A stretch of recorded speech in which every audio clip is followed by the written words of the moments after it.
Star Wars 5. Alors attention, j'ai un avis très tranché et original sur ce film. Je rappelle donc que je ne détiens pas la vérité absolue. Ne prenez en compte mon opinion que comme un avis lambda.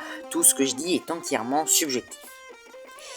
Alors évidemment, je pense me faire harceler pendant des mois pour avoir eu le courage d'exprimer mon opinion, mais bon, je m'en bats les couilles, Moi, je me battrai contre vents et marées pour pouvoir m'exprimer librement. Alors ça y est, je le dis, je le clame publiquement, je l'avoue, j'aime bien Star Wars 5.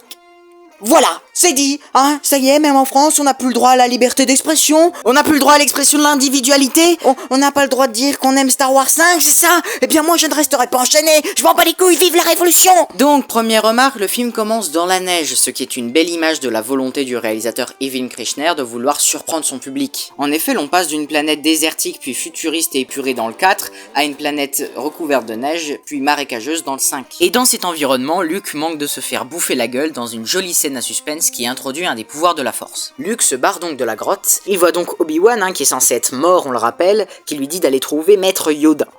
Luke, va trouver Yoda. Pitié, sauve-moi. Non, Luke, ce n'est pas mon rôle dans le scénario.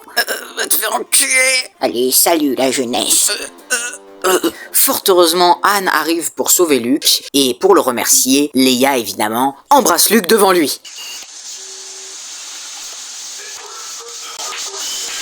Alors je ne vais pas faire de commentaires sur cette scène, je vais simplement vous mettre un extrait de l'épisode 6, qui en dira assez long je crois. Force is strong in my family. My father has it. I have it. My sister has it. Yes. It's you, Leia. I know. Somehow.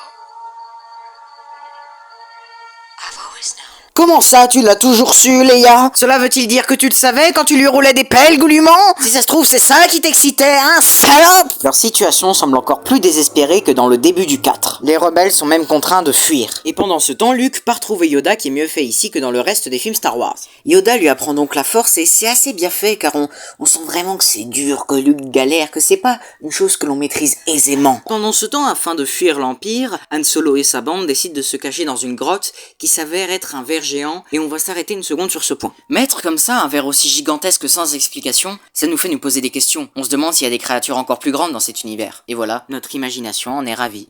Les protagonistes se voient ensuite piégés à Bespin, et au moment où Han et Leia commencent à être bien ensemble, eh bien Han finit au congèle. Mais avant, il dit la fameuse réplique.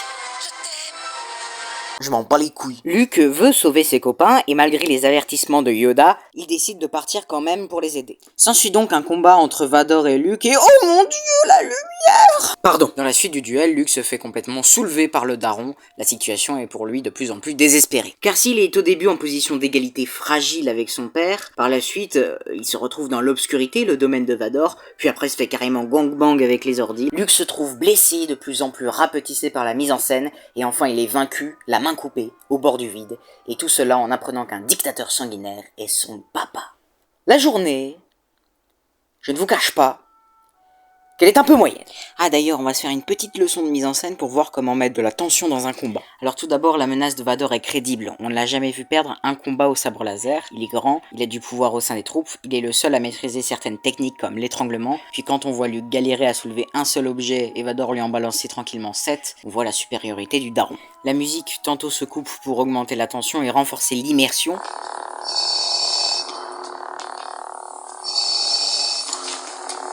Tantôt se présente pour accentuer l'aspect désespéré de la situation.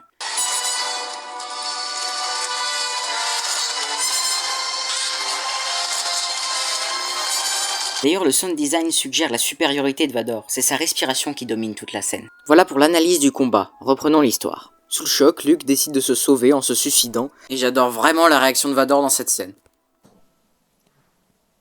Tant pis. Fort heureusement, Luke survit, il appelle à l'aide, et Leia l'entend parce qu'elle utilise la force et le sauve. Leia et sa bande ramènent donc Luke au vaisseau, et comme ils ont la flemme de le faire par eux-mêmes, ils envoient Lando et Chewbacca trouver Han. Et le film se termine sur un plan où Luke et Leia regardent les étoiles côte à côte. Et j'avoue que sur ce plan, je suis très tenté de rajouter « et ils vécurent heureux ». et eurent beaucoup d'enfants. Non mais c'est dégueulasse! Bon, ce film est le plus beau de tous les Star Wars. Visuellement, il est innovant, bluffant et original à chaque environnement. La variation de plans est dingue. Il n'y a pas 2 plans semblables dans ce film. C'est incroyable comme ils se sont fait chier. L'écriture est de même bien supérieure aux 4. Les personnages sont développés, Luke commence à apprendre et l'on suit ses doutes, avec notamment la scène de la grotte qui invite à la réflexion sur ce que pourrait devenir notre héros. Ce film est assez sombre à l'inverse des autres. Il se termine sur une touche amère, l'Empire a le dessus tout du long, et jamais l'on ne s'est senti autant petit rebelle contre un gigantesque empire. Et puis oui, je vais en parler, je suis ton père. Le génie de cette révélation, c'est qu'il remet tout en question. La notion de destin, de mal absolu contre un bien impeccable né du bon lui-même. Et puis le simple fait de lier des opposés moraux, le héros contre le grand méchant par l'un des liens les plus puissants, le lien de parenté. Psychologiquement, c'est très perturbant. Puis les questions philosophiques. Êtes-vous d'accord avec Yoda ou Luke? L'opposition entre la volonté de faire le bien parce que c'est le bien, l'approche déontologique avec Luke, qui veut sauver ses amis, ou conséquentialiste, avec Yoda qui prévient Luke du piège et de son manque d'expérience. Ce film, je le couvre de louanges, mais je crois que l'on ne se rend pas compte du niveau de cohérence artistique inégalé de cette œuvre. Chaque plan, de la lumière à l'écriture au jeu d'acteur en passant par les effets spéciaux, on y croit plus qu'à n'importe quel autre film de space opéra. Puis c'est quand même le seul film accessible aux enfants qui a réussi à faire l'éloge de la consanguinité. Pour ça je dis bravo!